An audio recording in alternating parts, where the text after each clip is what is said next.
Oh, hey, everyone. You are listening to or watching Lisa Princic on the Scaling Deep podcast. And if you're watching it, you can, or if you want to start watching it, you can find me and my channel on YouTube at just simply Lisa Princic, all one word, or find me on your favorite podcast app. And I love to help all kinds of people work on their memberships and uncomplicate their membership journey. I think I've decided that that is the biggest quest at the moment, is how to keep things simple so that you can get your head around how to launch it, how to run it, and how to sell it, because those are the three big legs of the journey. So this topic today has been stimulated by a question that I got inside the Scaling Deep Society, my membership, who was asking about how much to co-create with her members when she launches her membership. And I thought this is a really good question, because a lot of the reason why we're attracted to memberships in the first place is because of the opportunity to co-create.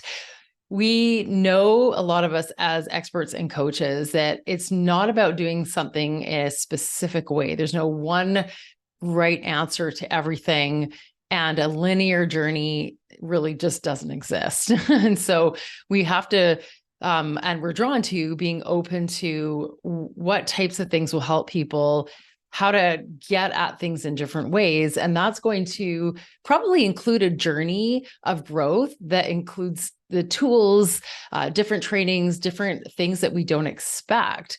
So if we are running like a super high volume, super low ticket membership, even that will evolve, but there might be more emphasis put on the community and just the conversations that happen, especially if there's high volume and they know they're not going to get a lot of support. But if we're running one that has a little bit more skin in the game for people, you're probably focused on getting them committed to an outcome. So they're not just there to hang out and talk about AI or to talk about copywriting or Facebook ads or just get like ongoing quick tips on something. They're probably there to achieve something that's going to take a little bit more time and effort, and it's going to include steps along the way that we can't even predict as mentors what some of those will be. We don't know what kinds of things they're going to be working on.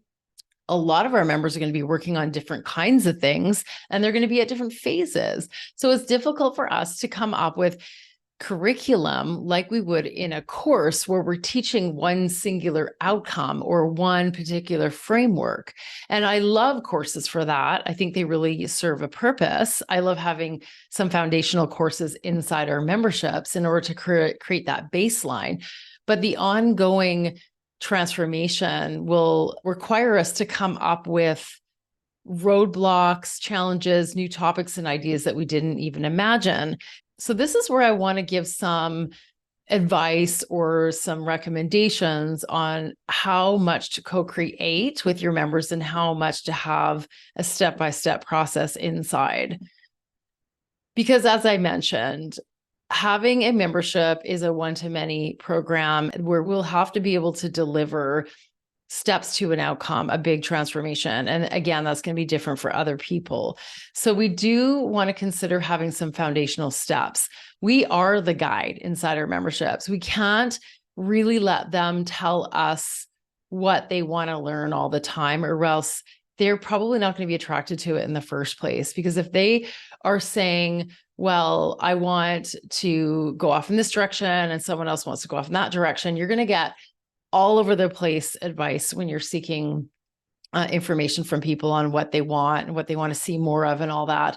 You're going to end up, if you're too open, you're going to end up with all kinds of things that you're not going to be able to deliver, that they might not even be that attached to receiving and or showing up to, the ones who actually request it. And it's going to be really difficult to navigate that.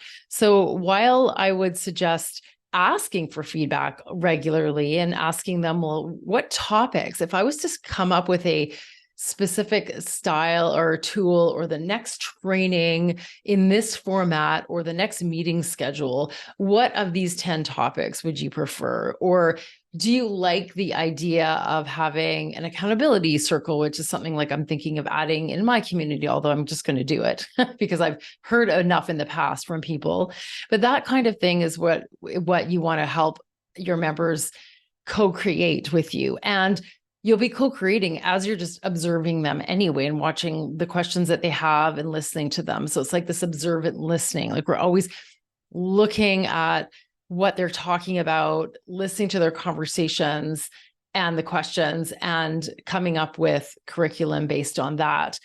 But at the same time, you've got to be the guide and you've really got to be the one that's the leading learner in this transformational process of growth that they're trying to achieve. You've got to be the one that's willing to set up like some steps or some systems for learning so that you can provide value as the expert and as the guide. And one of the things that I've started really being excited about is this idea of diagnostic teaching or diagnostic coaching is what I'm going to call it.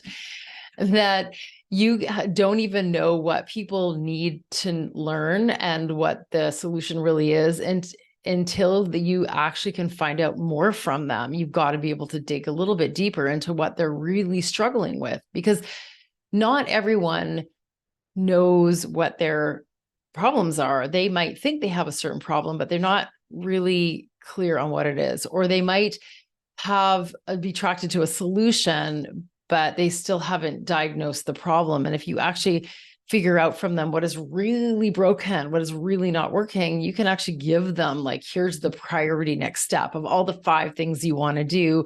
What is the thing that's going to make the biggest difference? It's going to get you the fastest sale or the quickest win, or just build you the really big value in the long run. So it just depends on what's most important to them, right?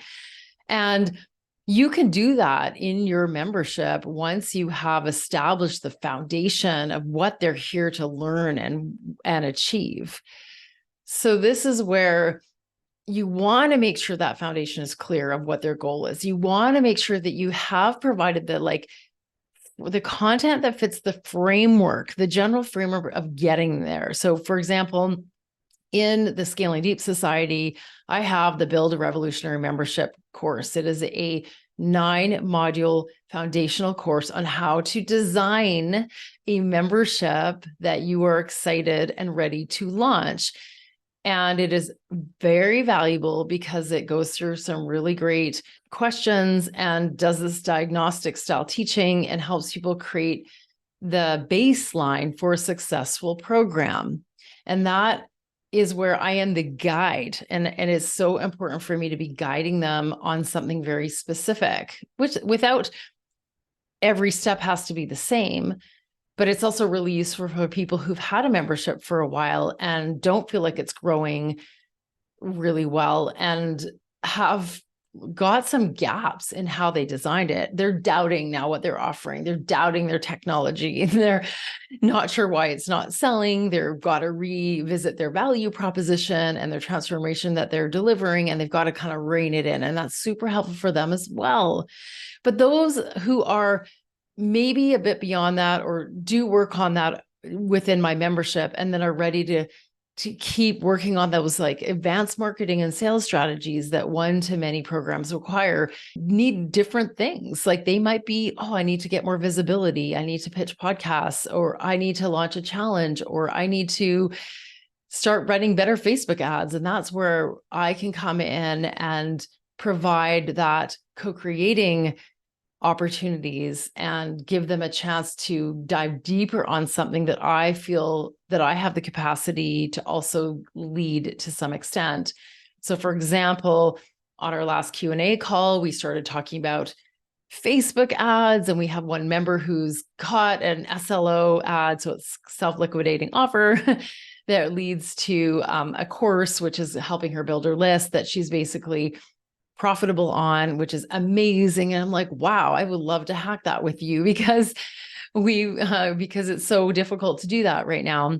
and she's excited about ads. And I've been working a lot on lead ads, and I've got other members who want to optimize their ads. So I'm like, let's do a working session next week and talk about intermediate and more advanced ad strategies so we can share our collective knowledge. And that is definitely co-creating, because it's where people are at right now. It's where I'm at. And it's such a great thing to help use the resources of the community and my own specific skill set to bring in the things that come from an evolved program or a program that's evolving. So yes, you can co-create with your membership, but you really need to have a plan. You really need to have a map for the essentials of how you work people towards outcomes in general, and a system for helping them work on the right things in the right order in general, or figure out their gaps and fill those up before they go and work on really big, high achievement things that they're not quite ready for and advanced practices. Add in that planned or even ad hoc content and co-creation opportunities with them as you evolve, which is really the beauty of the membership program. And it's probably why so many of us are attracted to it in the first place, because we love the idea of delivering people what they need and not just what we know about, but being able to actually truly go, oh, wow, I know that you're working on this, and I know this would be of huge use to you right now, or at least a group of you. So let's dive in a little deeper. And that feels really rewarding as coaches, consultants, mentors, or even experts in something. We want to be able to share that.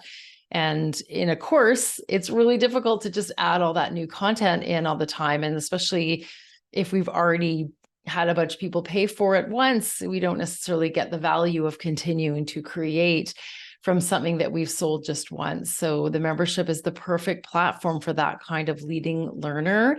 And you can definitely learn how to do that inside the Scaling Deep Society. Even if you have a membership already and you don't feel like it's highly active or people aren't engaged enough and you're not sure what to do next with it, then I really urge you to reach out to me, and I can help you figure out ways to bring it all together so that you feel really good about what people are getting. You feel confident in what you're laying down, and you're also able to keep it going and growing as you grow and go, and adding value consistently every single month. So on that diagnostic coaching note, I'm going to be offering these mini membership audits in the next couple of weeks that are going to be for a very limited time. And that is there to help anyone with a program. I'll look at the funnel, I'll look at the sales page and help you figure out why it's not selling very easily or growing. And then for anyone who doesn't have a membership yet, I will look over your concept, even on a document, and help you gain more confidence in your launch by looking at what is really clear and how it's all coming together, and give you some advice on how to launch even stronger and get more members in right from the get-go. So stay tuned for that. Get on my mailing list so you don't miss out on those opportunities. And thanks for being with me here today. And I'll give you more great interviews and content coming up every week. So make sure you subscribe. Have an awesome week, and I'll talk to you real soon.